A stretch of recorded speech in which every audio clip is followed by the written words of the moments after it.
Hey, this is the channel Creative Writing Prose. I'm Robin, and this video will be about the Jungian or Myers Briggs Personality, the INFP. I'm going to talk to you about, I'll give you an overview of the personality to start with, and then at the end of the video I'll talk about how you can apply this to a character, and also, if you're a writer, what this will mean for you. I may as well warn you now, this video isn't appropriate for persons under the age of 13. If you are under the age of 13, you should either click off this video or pause this video and ask your parents if they're comfortable with you watching this first. And I may as well warn you now that the Jungian personalities are more of a, or Myers-Briggs personalities are more of a theory as opposed to solid facts, so don't take the personalities too seriously. INFPs are very idealist. They like to look for the good and even in the worst of people, situations, and events to in a way make things better. While INFPs do seem shy. I am so sorry. They do have a sense of, they do have an inner passion that can make them, INFPs are often feel misunderstood, but when they find like-minded people, it's like a fountain of joy.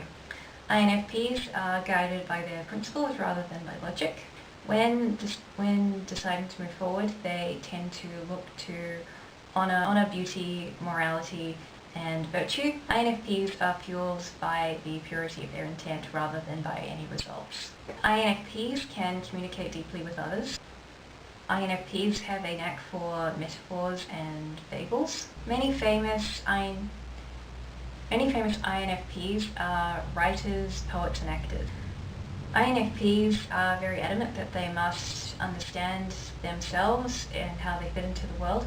INFPs have a need for harmony and are very good at learning other languages. INFPs, unlike their extroverted cousins, will focus on just rather a small group of people. INFPs, if spread too thinly, will run out of energy. INFPs can lose themselves in the quest for good and essentially burn out. INFPs like drilling deep into thought and love philosophy more than any other type.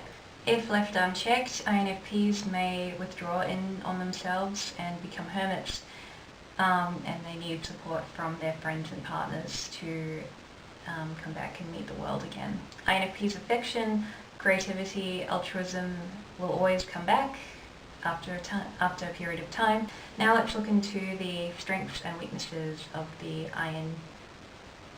I've been saying INTP, haven't I? INFP. Or maybe I haven't. I don't know now. Anyway, strengths and weaknesses. Their strengths are they're idealistic. They seek value and harmony. Oh, they seek and value harmony, sorry. They're open-minded and flexible. They're very creative. They're passionate and energetic. They're dedicated and hardworking. Their weaknesses are they're actually too idealistic, they're too altruistic, they're impractical, they dislike dealing with data, they take things personally a lot of the time, and they're difficult to get to know. Few personality types are as poetic and kind-hearted as the INFP. Their altruism and vivid imagination allows them to overcome just about any obstacle. Their optimism brightens the world of others around them.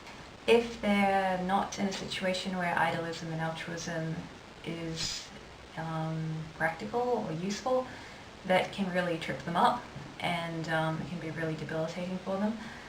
Now I'm going to talk about characters. If you have a character or you want to write a character with this personality trait, obviously the character would thrive in a situation where they would have a lot of mental stimulation and being able to help people and that sort of thing.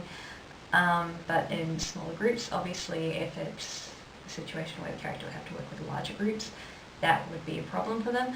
And as a writer, Writers tend to work alone. If it would be a small committee of writers on a project, I think that would be better. That's it for this video. Feel free to like and share this video and subscribe to my channel, and check me out on Facebook and Twitter, plus watch more of my videos, and keep being creative.